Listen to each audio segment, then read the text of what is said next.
So this happened back in August of 2017, before everything in the world went totally off the rails.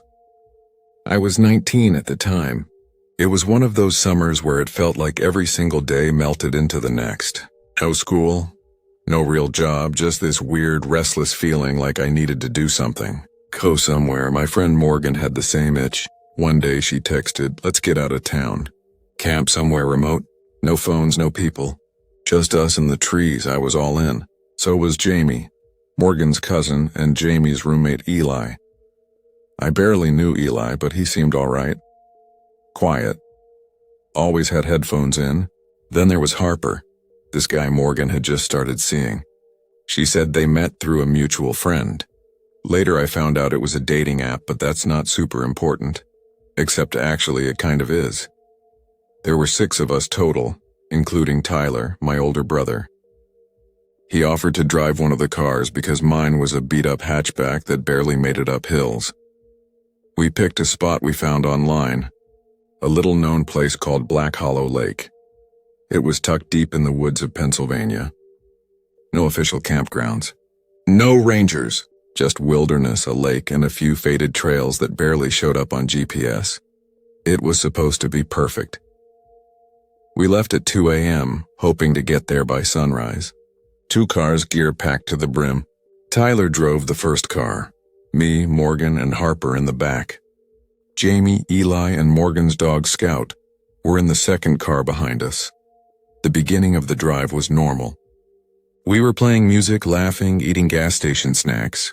Around 4:30 a.m., we started winding up into the mountains and the road got narrow. No lights, just trees pressing in from both sides like walls. It felt like we were driving into a tunnel made of forest. About an hour into the mountains, Harper started acting weird. At first, I thought he was just carsick. He kept squirming in his seat, rubbing his stomach, muttering under his breath. Then he asked if we were sure the doors were locked. Morgan kind of laughed like, "Yeah, it's fine. The car auto-locks." But Harper didn't laugh back. He stared at the door handle like he was expecting it to pop open by itself. I glanced over at Tyler.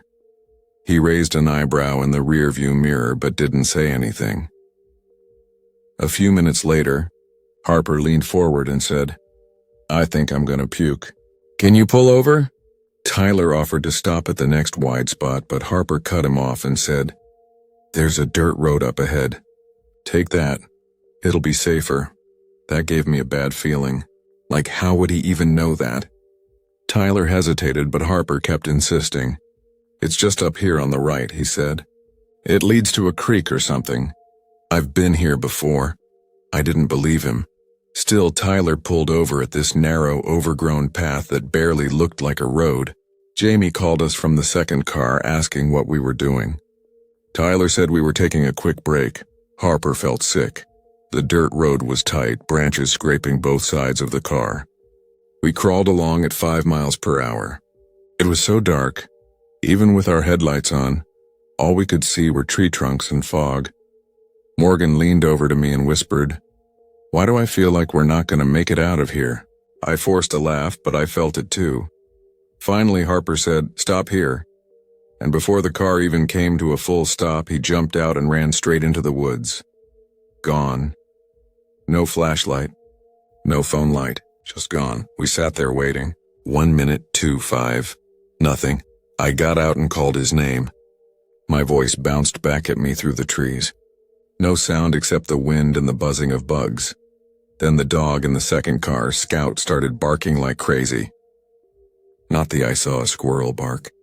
It was sharp, panicked, nonstop.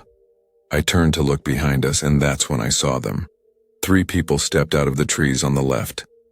They were all wearing white masks, blank faces with holes for eyes like mannequin heads. One had what looked like a bat. Another held something long and thin, maybe a crowbar. The third just had empty hands dangling at their sides. They didn't say anything. Didn't move. Just stared. I yelled, "Get in the car," and jumped back into the front seat. Tyler floored it, turning the car around in the tightest spot he could find. I looked out the back window and saw the second car doing the same. But just before we could speed off, Tyler slammed the brakes, a spike strip, Yes, like a real spike strip. The kind cops use, was stretched across the road. Tyler jumped out and kicked it aside into the woods while I kept an eye on the masked figures. That's when they started running, all of them. Full sprint. Straight at us. Tyler dove back into the car, slammed the door, and we peeled out of there like our lives depended on it because, honestly, they probably did. We didn't stop until we were back on the main road, tires crunching over gravel, hearts pounding out of our chests. Jamie called us from the other car. Her voice was shaking. Who were those people? Where's Harper? No one answered. Morgan was frozen in her seat, staring out the window. Her phone buzzed. It was a text from Harper, just 2 words. Screw you. We drove the rest of the way home in silence. No one said anything. When we finally pulled into the driveway, it was full daylight, but none of us felt safe. Later that night, Morgan told us Harper wasn't someone she really knew. She had matched with him on a dating app a few weeks earlier. He didn't have much on his profile, just a few blurry photos, no bio, no social media links. She thought he was shy. We looked through the messages they'd exchanged. Looking back, they were off. Subtle stuff. He was always asking where she was, who she was with, what time she'd be home. Chills ran down my spine. We tried calling him, texting him. His number was disconnected by the next day. His profile was gone too, like he had never existed. We even tried reporting it, but what do you say? A guy we barely knew led us into the woods where masked people tried to ambush us. We didn't have names, license plates, nothing. We never heard from Harper again. None of us ever went back to Black Hollow Lake. And here's the part that keeps me up at night. Sometimes, late at night, I wonder what would have happened if we had gone just a few feet further into those woods, if we hadn't seen the spike strip, if we had been slower, if Scout hadn't barked, if we had trusted Harper, but we didn't. We got lucky, and not everyone does. Let me tell you something weird that happened to me last summer. I haven't really talked about it much. Not because I'm scared to, but because I still don't totally understand what I saw. Maybe saying it out loud or writing it down like this will help make sense of it. Anyway, it was July, and I was on a solo road trip through Vermont. Just me and my little cousin's dog, Benny. A goofy-looking mutt with floppy ears and way too much energy. My cousin Ellie had asked me to dog sit while she went on a cruise, and I figured, why not bring him along for an adventure? I've always liked driving without a plan. No reservations, no set destination. Just open roads, good music, gas station snacks, and the windows down. It's something about the freedom of it that calms me down. That day I had spent most of the morning exploring these little ghost towns along the back roads. Tiny places with old gas pumps, boarded-up diners, and antique stores that never seemed open. Around 7 p.m. I realized I'd gone farther than I meant to. I checked my phone. No signal. No GPS. I figured I'd drive for another hour, maybe find a place to sleep. But the sun set faster than I expected, and soon I was driving in total darkness. No streetlights. No signs. Just the 2 yellow lines on a winding road and the silhouettes of trees crowding in on both sides. I kept telling myself I'd find a town around the next bend. But it didn't come. Just more road. More trees. I must have gone another 30 minutes before I realized I was starting to nod off. That's when I saw a narrow gravel path to my right, half hidden by overgrown bushes. It looked like it hadn't been used in years, but I was too tired to care. I turned onto it, figuring I'd just park somewhere off the road and nap in the car. The trees were thick and close together, their branches hanging low like they were trying to block me. After maybe a quarter mile, the path opened up into a small clearing. It was dead silent. No crickets, no wind, just stillness. I turned off the engine and sat there for a second, letting my eyes adjust. Benny sniffed the air from the back seat, ears perked up. I cracked the window for him and let him out to pee while I stretched my legs. That's when I noticed the cabin. It wasn't right in front of me, more like off to the left, half hidden behind a group of pine trees. You wouldn't even notice it if you weren't looking. It looked ancient. Wooden slats gray with age, a sagging roof, no lights, no car outside, no mailbox. Just a crumbling porch and a door that hung slightly open.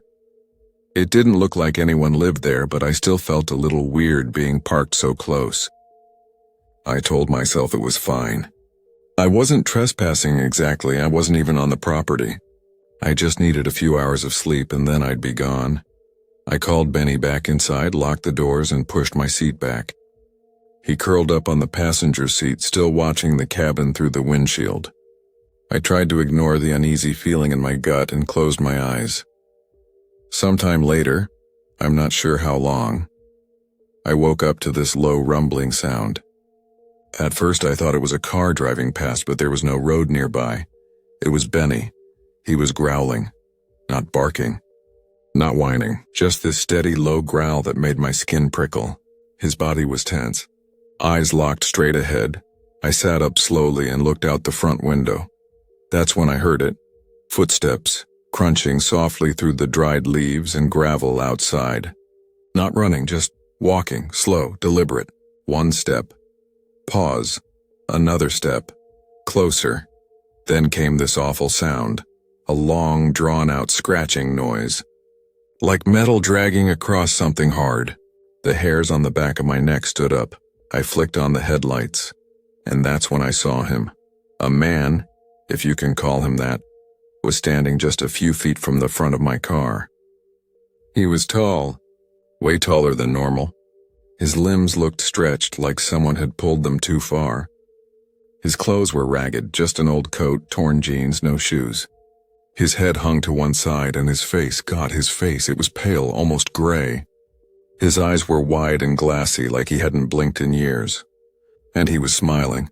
This big, crooked smile that didn't match the rest of his expression, like his face was stuck that way even though nothing about him looked happy. In his hand he held a long, jagged piece of metal. Looked like a key at first, but it was too big. More like a shard of something broken off, and he was using it to slowly drag along the side of my car, just tracing it along the paint over and over, not rushing, just enjoying it. Benny went ballistic, barking like crazy. The man didn't flinch. I sat frozen. I didn't want to move. I didn't want him to know I was awake. But then he turned and looked directly at me. He knew. That twisted smile got even wider. He started walking toward the driver's side window. Still slow, still calm. I scrambled to sit up and turn the engine on. My hands were shaking so bad I nearly dropped the keys. The car roared to life, but he didn't stop. He just kept coming. The clearing was surrounded by trees. The only way out was the way I came in, and he was between me and that path. I slammed my hand on the horn. Over and over. Benny was howling. The man paused for just a second, tilting his head like he was listening to the noise, and that's when I saw it. A butcher's knife. He wasn't holding it before. Or maybe he had been and I hadn't noticed, but there it was, glinting in his other hand. He raised it slowly, not to stab or attack, but just to show me he had it. He wanted me to see. He stepped away from the front of the car, moving toward my door. That gave me the opening I needed. I hit the gas. The tires spun in the dirt for a second, then caught traction. I swerved around the clearing, bouncing over tree roots and gravel. I didn't care if I wrecked the suspension. I just needed out. In the rearview mirror, I saw him watching me. Just standing there in the middle of the clearing, still smiling. I didn't stop driving until I hit a lit road almost 30 minutes later. I don't remember the drive. My brain was on autopilot. When I finally got home the next morning, I checked the side of my car. There were deep scratches down both doors. Not just surface level, they were carved in, like whoever did it wanted to make sure they left a mark. I told Ellie I was never taking her dog on another road trip. I didn't tell her why. But sometimes late at night I still think about that man. Or whatever he was. I wonder if he lives in that cabin. If he was waiting for someone. Or if he just wanders those woods listening for engines, looking for headlights. I haven't gone back to Vermont since, and I never sleep in my car anymore. Not in the woods. Not near cabins. Not anywhere I can't lock the world out completely. Do you ever do something just for the thrill even though deep down you know it's a bad idea? Back in 2004, I was 17. My cousin Wes and I, along with our friend Emily, used to do this thing we called midnight roaming. Basically, we'd drive around late at night, looking for spooky places to explore. Not parties, not trouble. Just weird, creepy stuff. We were weird kids like that.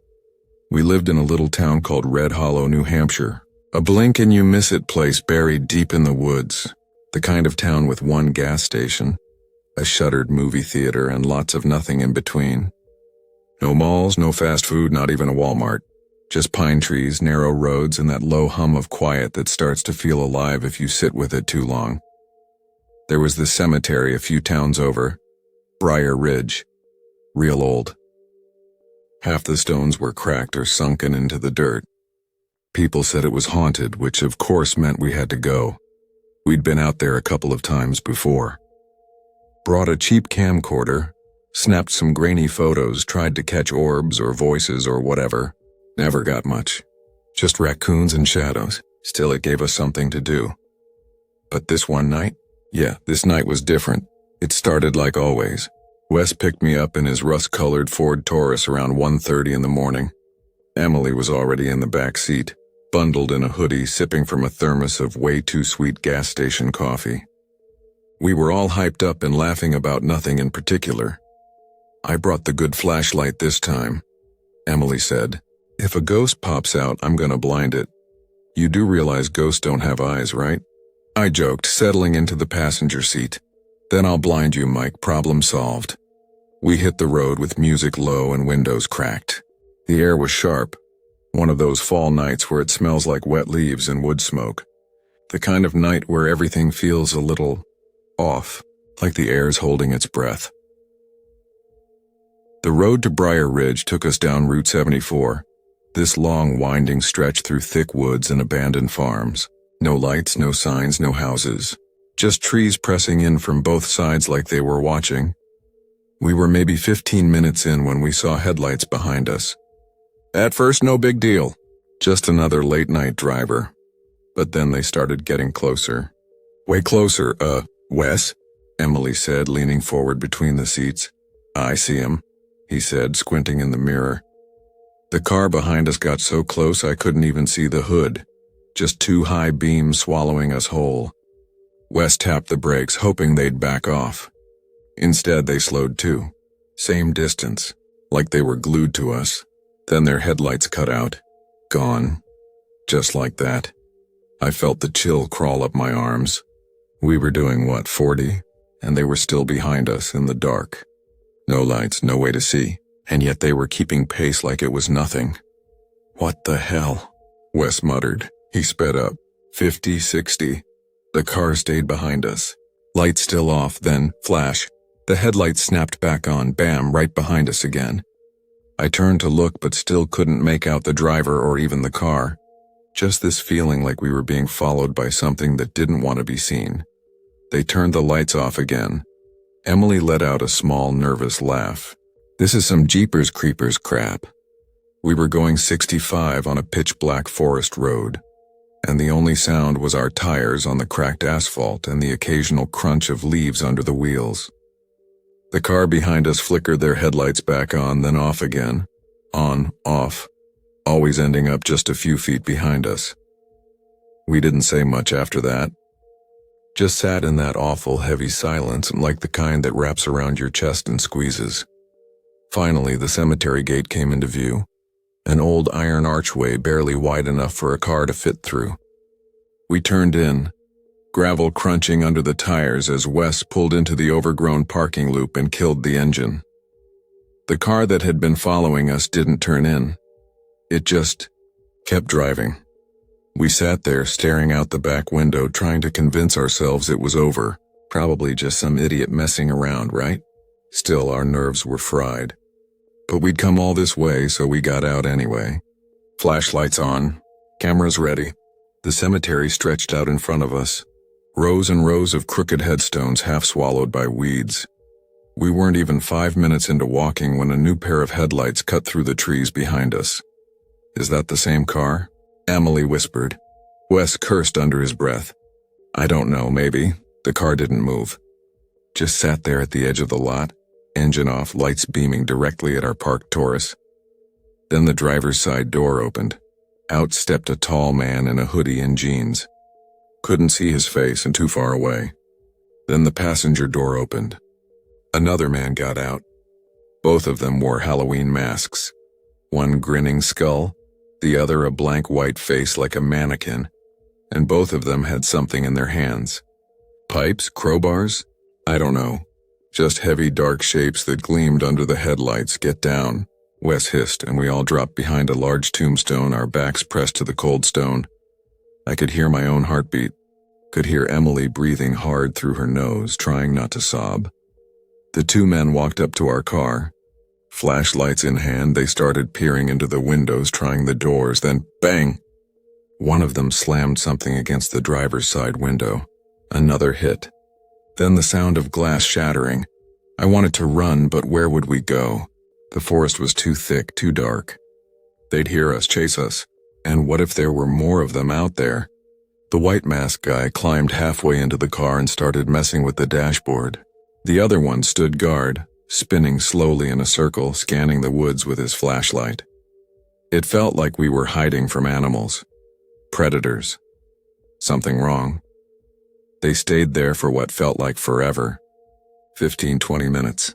Finally, they started yanking stuff out of the car. Bags, camera gear, even Wes's backpacks, and tossing it into their trunk. Then they got back in, reversed without turning off their lights, and disappeared back down the road. We waited another 10 minutes before we dared move. Wes stood up first, knees shaking. "We gotta call the cops." We crept back to the car, now with a shattered window and glass all over the front seat. My stomach dropped when I saw what they'd taken. Emily's camera, Wes's gear, my phone charger, even the stupid flashlight Emily had bragged about. We called the police and waited with the flashers on. An officer showed up maybe 45 minutes later. Nice guy, older. Said this kind of thing wasn't all that rare out here. Empty roads, middle of the night. Easy pickings for the kind of people who didn't want to be seen. We gave our statements. Took some photos, filed a report, but they never caught the guys. Never found our stuff. Never found the car, and here's the weirdest part. The next day, Wes went back to take one last look around in the daylight. Just in case, the tire tracks from the other car, they were gone, completely. Like no one had ever been there at all.